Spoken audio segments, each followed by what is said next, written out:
নমস্কার, প্রত্যেককে স্বাগত জানাই। এবার মাধ্যমিকের অঙ্কের প্রশ্নপত্র আপনারা দেখেছেন, সেখানেও কিন্তু ভুল রয়েছে। প্রত্যেকটা মাধ্যমিকের পরীক্ষার্থী যারা প্রেজেন্ট ছিলেন প্রত্যেকে এবার 9 মার্কস পাবেন। কোন কোন অঙ্ক ভুল ছিল বা কোন কোন অঙ্কটি সিলেবাস বহির্ভূত ছিল আপনাদের সামনে তুলে ধরছি।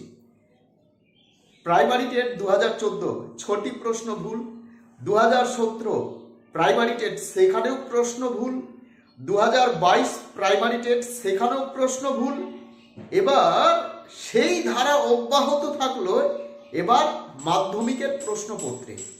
এবার যে মাধ্যমিকের প্রশ্নপত্র অঙ্ক পরীক্ষার দিন, এবার দুটি প্রশ্ন ভুল বলবো না, সিলেবাস বহির্ভূত খুব টাফ কোশ্চিন ছিল। এবার ছাত্রছাত্রীরা বলছে খুব টাফ কোশ্চিন ছিল এবং দুটি প্রশ্ন সিলেবাস বহির্ভূত রয়েছে এবং প্রত্যেকটা পরীক্ষার্থী এবার মার্কস পাওয়া উচিত বা মার্কস দেবে, যেটা সূত্র মারফত জানতে পারলাম। সে টাচ করুক বা না টাচ করুক।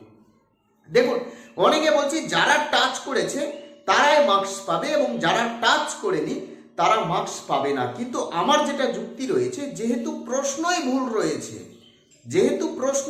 রয়েছে, ভুল বলবো না, সিলেবাস বহির্ভূত, তাদের কাছে ভুল।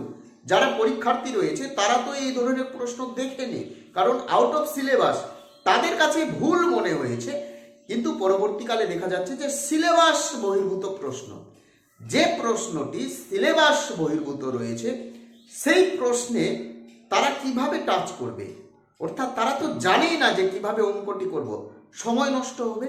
এই চিন্তা ভাবনা করে অনেক পরীক্ষার্থী কিন্তু সেই দুটো প্রশ্ন টাচ করেনি, যেটা সূত্র মারফত আমরা জানতে পারলাম যে প্রত্যেকটা ছাত্রছাত্রী এবার 9 মার্কস অতিরিক্ত পাবে, সে টাচ করুক বা না টাচ করুক। কোন প্রশ্নটি ভুল রয়েছে ভাবতে পারছেন? আমি আপনাদের সামনে তুলে ধরছি কোন প্রশ্নটি ভুল রয়েছে, যুক্তি সহকারে, তথ্য প্রমাণ সহকারে আপনাদের সামনে তুলে ধরছি। কিন্তু আমাদের রাজ্যের শিক্ষা ব্যবস্থা ওটা বাবুঘাট হয়ে গেছে। যাই হোক, মুখ খুলছি না বেশি, খুব খারাপ লাগবে। দেখুন, একটা প্রশ্ন রয়েছে 5-এর 2 দাগের প্রশ্ন। 5-এর 2 দাগের প্রশ্ন দেখুন, 5-এর 2 আপনারা দেখুন, 5-এর 2 মাধ্যমিকের অঙ্ক প্রশ্নপত্র 5-এর 2 দাগের যে অঙ্কটি রয়েছে, চক্রবৃদ্ধি সুদের অঙ্ক রয়েছে। চক্রবৃদ্ধি সুদ আমি ডিটেলসে বলে দিচ্ছি। আর কোন প্রশ্নপত্র ভুল রয়েছে সেটাও বলছি। দেখুন এখানে কি ভুল রয়েছে। এখানে রয়েছে 21,866 টাকাকে 5-এর 2 দাগের ক্ষেত্রে বলছি। দেখুন, এবার প্রশ্নপত্র কিন্তু উলট পালট রয়েছে, ডিস্ট্রিক্ট ওয়াইজ প্রশ্নপত্র কিন্তু উলট পালট রয়েছে। হয়তো এখানে রয়েছে 5-এর 2 দাগে, কিন্তু আপনার কাছে আপনি যে অন্য ডিস্ট্রিক্টে রয়েছেন সেখানে থাকতে পারে 5-এর 1 দাগে। সেখানেও কিন্তু একটা অন্যরকম খেলা খেলেছে রাজ্য সরকার। এবার 5-এর 2 দাগে চক্রবৃদ্ধি সুদের অঙ্ক রয়েছে। প্রশ্নপত্রটি বলে দিই, আপনাদের সুবিধা হবে। 21,866 টাকাকে এমন দুটি অংশে ভাগ করো যাতে প্রথম অংশের 3 বছরের সমূল চক্রবৃদ্ধি দ্বিতীয় অংশের 5 বছরের সমূল চক্রবৃদ্ধির সমান হয়, যেখানে বার্ষিক চক্রবৃদ্ধি সুদের হার 5%। এই অঙ্কটি। এবং দেখুন সিলেবাসে কি রয়েছে। আপনারা যদি মাধ্যমিকের পাঠ্যপুস্তক দেখেন, ম্যাথামেটিক্স পাঠ্যপুস্তক, অঙ্ক বই যদি দেখেন, সেখানে সিলেবাসে রয়েছে মাধ্যমিকের 106 নম্বর পাতায়, অঙ্ক বইয়ে দেখবেন 106 নম্বর পাতায় দেখবেন এই চক্রবৃদ্ধি সুদের ক্ষেত্রে সিলেবাসে কি রয়েছে। 106 নম্বর পাতা আপনারা দেখে নেবেন, একেবারে নিচে রয়েছে, নীল কালিকে আন্ডারলাইন করে দেখে নেবেন, ভালোভাবে দেখে নেবেন। সেখানে কি রয়েছে সিলেবাসে, যে 3টি পর্বের মধ্যে থাকবে, অর্থাৎ পর্ব থাকবে 3টি এবং মোট জমাট 3 বছরের মধ্যে সীমাবদ্ধ থাকবে। 3টি পর্ব এবং মোট জমাট 3 বছরের মধ্যে সীমাবদ্ধ থাকবে। কিন্তু এই ক্ষেত্রে কি রয়েছে দেখুন, 5 বছরের সমূল চক্রবৃদ্ধি। ভালোভাবে দেখুন, 5 বছরের সমূল চক্রবৃদ্ধি রয়েছে, দেখতে পাচ্ছেন আপনারা, 5 বছরের সমূল চক্রবৃদ্ধি, অর্থাৎ 5-এর 2 দাগের অঙ্ক। ভালোভাবে দেখুন, এইটা হচ্ছে আউট অফ সিলেবাস। এখানে যদি 3 থাকতো 5-এর জায়গায় তাহলে কিন্তু কোনো সমস্যা হতো না। এই 5 দেখে অনেক ছাত্রছাত্রী, যারা মেধা ছাত্রছাত্রী নয়, যাদের আইকিউ কম, তারা একটু ভয় পেয়েছে।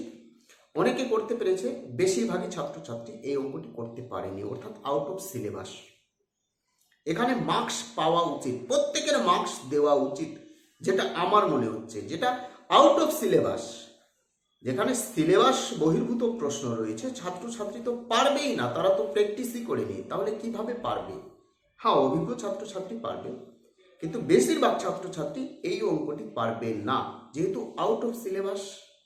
তারা ভয় পেয়েছে, অঙ্ক দেখে ভয় পেয়ে গেছে, সেই জন্য তারা টাচ করেনি অঙ্কটা, এই অঙ্কটি।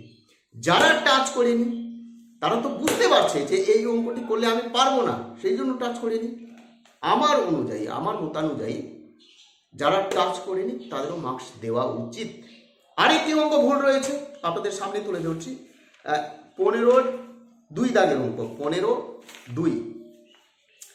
যে কোনো 2টি প্রশ্নের উত্তর দাও। দেখুন অঙ্কটি এই যে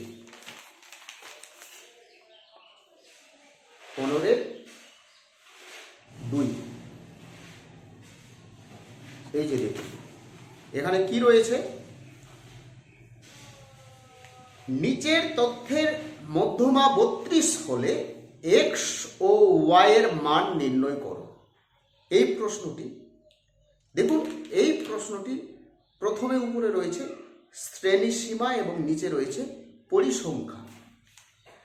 পরিসংখ্যা অঙ্কের ক্ষেত্রে আপনারা যদি সলভ করেন মাধ্যমিকের সিলেবাস অনুযায়ী, সেখানে কিন্তু ভগ্নাংশ আসে না, ভগ্নাংশ আসে না। আমি মাধ্যমিকের সিলেবাস ধরে বলছি, পরিসংখ্যার ক্ষেত্রে ভগ্নাংশ আসে না। এখানে কিন্তু আনসার ভগ্নাংশে এসেছে। ভগ্নাংশে কেন আসবে? যেটা সিলেবাসে নেই সেটা কেন আসবে? অর্থাৎ মাধ্যমিকেও এবার 2টি প্রশ্ন ভুল, একটা হচ্ছে 5-এর 2 দাগ, একটা হচ্ছে 15 নম্বরের 2 দাগ, অর্থাৎ 5 + 4, এই 9 নাম্বার অতিরিক্ত সবাই পেতে চলেছে, যেটা সূত্র মারফত আমরা জানতে পারলাম। অনেকে বলছে যারা টাচ করেনি তারা কেন পাবে? আরে ভাই, টাচ কিভাবে করবে? সে তো প্র্যাকটিস করেনি। আউট অফ সিলেবাস, সিলেবাস বহির্ভূত প্রশ্ন। তারা জানে যে আমি যদি টাচ করি তাহলে আনসার তো আমি মিলাতে পারবো না, করতে পারবো না, সলভ করতে পারবো না, শুধু শুধু সময় নষ্ট, এই ভেবে তারা কিন্তু টাচ করেনি।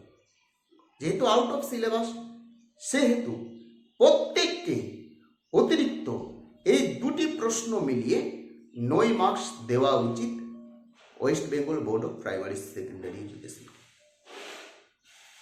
কিছু বলার থাকলে কমেন্ট করে জানাবেন। যেটা আমার মনে হচ্ছে যে আউট অফ সিলেবাস, আপনাদের মনে কি হচ্ছে জানি না, কিন্তু আমার মনে হচ্ছে যে পাঠ্যপুস্তকে এই 2টি অঙ্ক নেই।